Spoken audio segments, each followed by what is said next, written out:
को देखा है, माँ का प्यार नहीं देखा। कई बच्चे ऐसे असहाय हो जाते हैं जो बीच मैदान में माँ के बगैर अकेले खड़े रह जाते हैं। उनको जीवन में बहुत बड़े संघर्ष करना पड़ते हैं। मेरा आपसे वही अनुरोध है, माँ को पिता को जीवन में कभी निराश, हताश और उदास मत करना। माँ का कर्जा हम पुत्र एक जन्म की तो बात क्या करें, कई जन्म लेने के बाद भी उस माँ पिता का कर्ज से हम अदा कोई नहीं सकता। ज्ञानी भी कथामृत की स्तुति करते, कथा को तो सुन, बड़े ज्ञानी ध्यानी वो भी कथा सुनते हैं, स्तुति करते हैं। पाप को दूर करने वाली है ये कथा। इसमें वीर और मर्द का सूचन है। इसमें क्या है महाराज?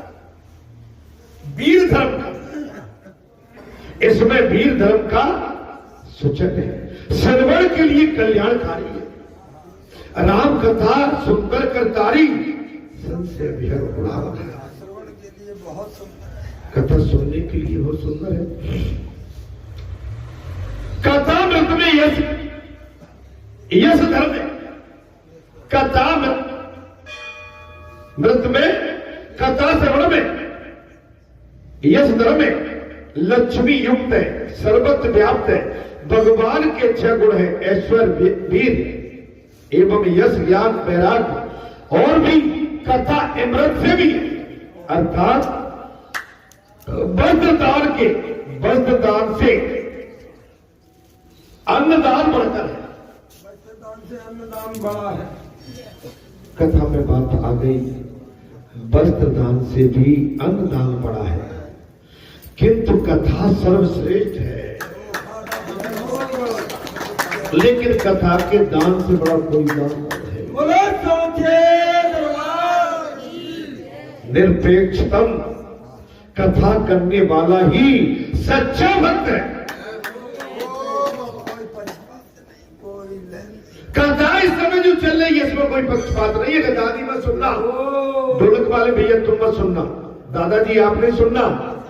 ये तुम माने कथा एक भक्ति भाव से, किसी के भी साथ में कथावाचक अन्याय नहीं करता, सभी को कथावाचक सुनाता है।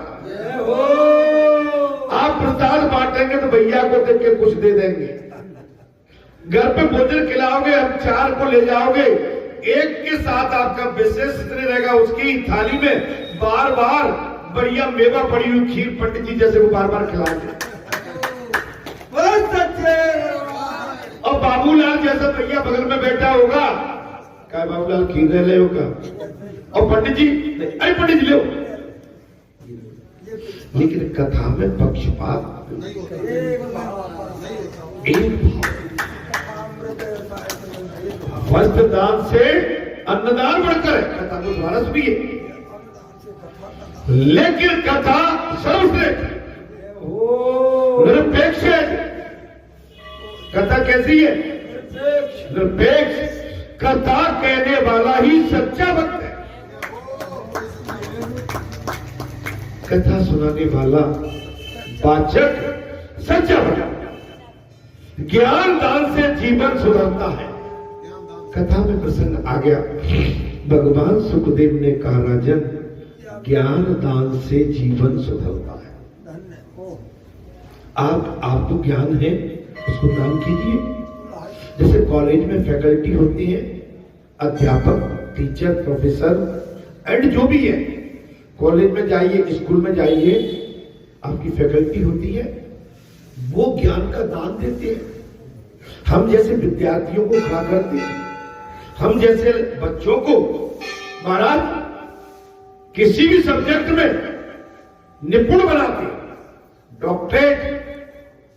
डॉक्टरेट विशेषज्ञ बनाते कि नहीं बनाते? आईटी सेक्टर में, कंप्यूटर सेक्टर में, मैकेनिकल, केमिकल एंड अदर कई चीजें विशेषज्ञ बनते। वो हमारे लिए एक भगवान से बढ़कर भी है, जो हमको इसके योग बना के हमें संसार में एक अच्छे से मजबूत तरीके से खड़ा कर दे, जिसके माध्यम से हम अपना ही कल्याण नहीं, हम इस संसार में और कई भूले भक्तों को हम और मार्ग दिशा देकर उनको भी खड़ा कर देंगे। भाई कोई तो होगा। अच्छा, हमने जो क्या बारा खड़ी बोलते थे उस समय, ये बारा खड़ी हमने सीखी थी क्या? आ आ इ उ ए ऐ ओ अंघा, ये सीखा था क्या? खा खा गा घा चा छा जा झा टा ठा डा ढा ता था ता था ना पा फा बा फा मा या रा ला वा सा सा सा हा छत क्या?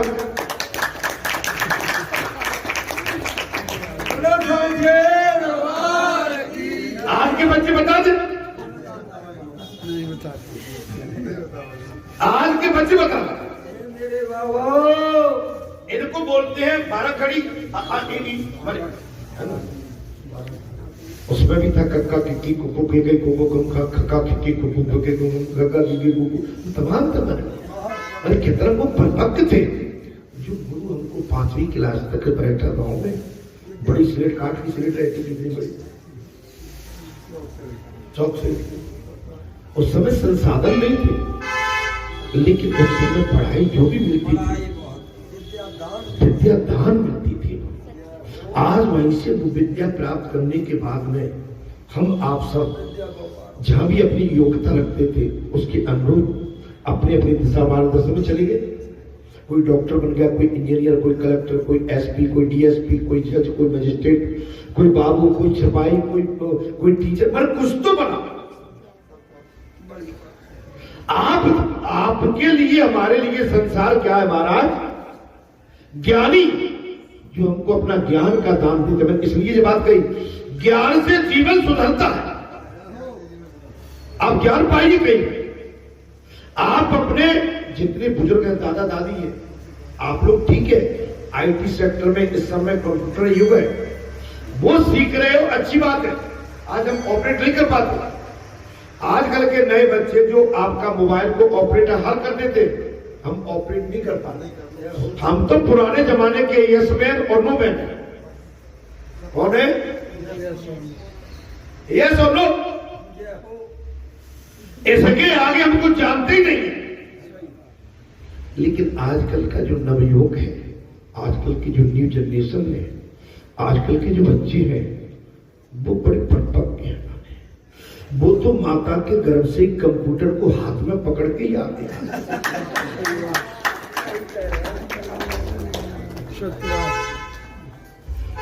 अब गोपिकाओं ने साफ कह दिया, कन्हैया तेरे लिए हमने सर्वस्व का त्याग किया। एक कन्हैया, गोपिकाओं ने अब साफ कर तेरे लिए हमने सब त्यागा, लेकिन तूने हमारी कदर नहीं की। हे अनाथों के नाथ, तेरे लिए तो हमने लोक लाज तक छोड़ दी। तेरे लिए कथा में मन नहीं लगे, नहीं लगे।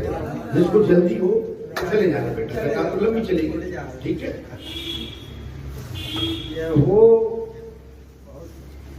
कथा लंबी चलेगी, इसलिए आपको कोई मैं बात नहीं करता, ठीक है। महाराज क्या कह दिया? हमने लोक लाज भी छोड़, बोले कन्हैया तेरे लिए हमने सर्वस्व त्यागा, सर्वस्व त्यागा। क्या किया महाराज? नाथ तेरे लिए तो हमने अपनी लोक लाज तक छोड़ दी, और आज तू निठुर हो गया।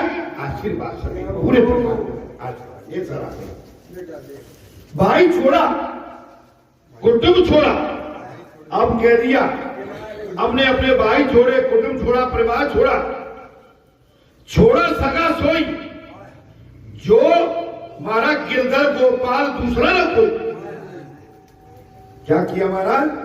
भाई छोड़ा, बंधु छोड़ा, छोड़ा सगा सोई, अरे मेरे तो गिरधर गोपाल दूसरों ना कोई। इस इस श्लोक में गोपियों का संन्यास प्रकट हुआ है। सब छोड़ दिया। जब भगवान के लिए हम सब छोड़ के बैठ जाए, बात कब बनती है? तब भगवान मिलते हैं। ये मेरे बाबा कहा गया कि जो कथावाचक होता है और कथा श्रोता होते हैं वो भगवान के बहुत नजदीक रहते हैं। दोनों ही, श्रोता भी और वक्ता भी। और गोपिका यहां कह रही, इस श्लोक में गोपियों को संन्यास हो गया है।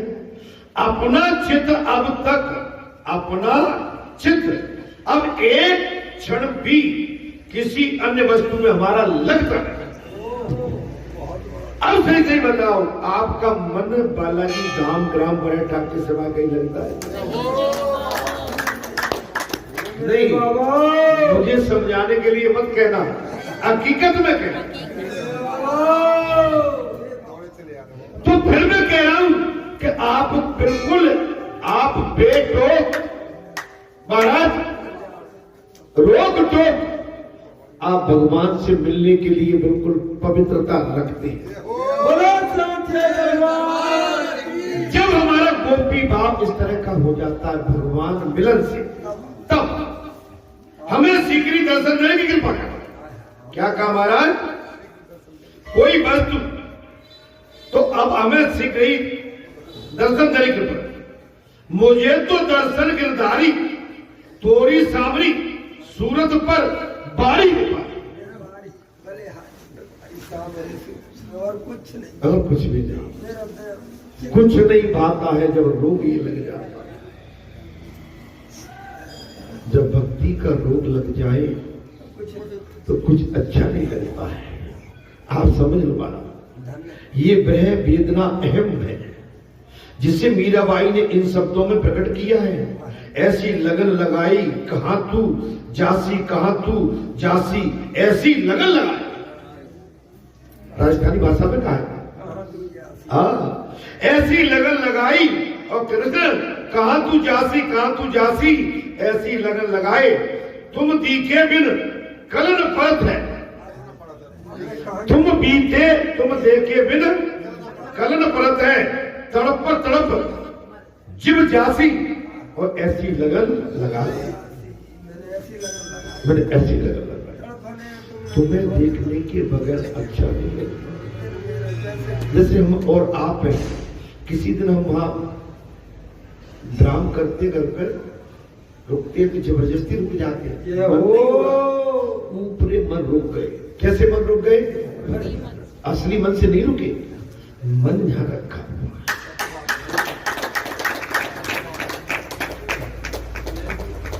घर पे आप लोग को रुकते, मैं भी जानता हूं, जैसे मुझे उड़ाने मिलते हैं तो मैं तुमको भी उड़ाने की।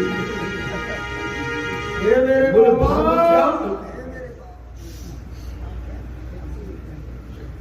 अरे गोपियों ने यही तो कह दी थी कि तेरी मुरलिया में ऐसा क्या है जो हमें नहीं है?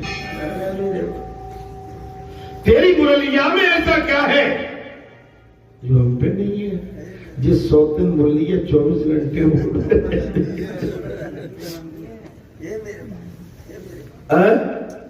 ऐसा हमें क्या नहीं है? जब हमारी गति ये हो जाए, भगवान मिलने के लिए आतुर हो जाए, आतुर हो जाए। गोपियां आंखों की पलकें बनाने वाले ब्रह्मा को भी कोसती है। कितनी सुंदर कथा है। गोपियां आंखों की जो पलक जो ढाक लेती है, दादी ये मेरे बाबा, दादी इसमें बहुत बड़ा जी मस्सा हो गया दिख रहा। बोला सांचे दरबार, अब गिरता भी नहीं है, दर्द भी अब क्या भारी भारी लगने लगी आंख। हाँ, बोले बाबा कहाँ है? अब बोले बाबा बैठे तो कहाँ हाथ में बैठ गए? बोलते आंख बहुत भड़कती है, चुप करो। नहीं, गोपियां आंखों की पलकें बनाने वाले ब्रह्मा को भी कोसती है, क्योंकि वे पलकें हिलाते रहने के कारण दर्शन से बाधक हो जाते। भगवान अपनी पलकों को बार बार अपनी आंखों पर डाल देते हैं, पर्दा बना के डाल देते हैं। तो वो गोपिका कहती है नहीं, हमारी पलकें के बीच में नहीं, हमारी दृष्टि का मिलन होना चाहिए। दृष्टि से दृष्टि का मिलन। ये पलकें ब्रह्मा ने क्यों बनाई? ये पलकें ब्रह्मा ने क्यों? पुजारी जी, दर्शन में बाधक बनती है ये पलकें।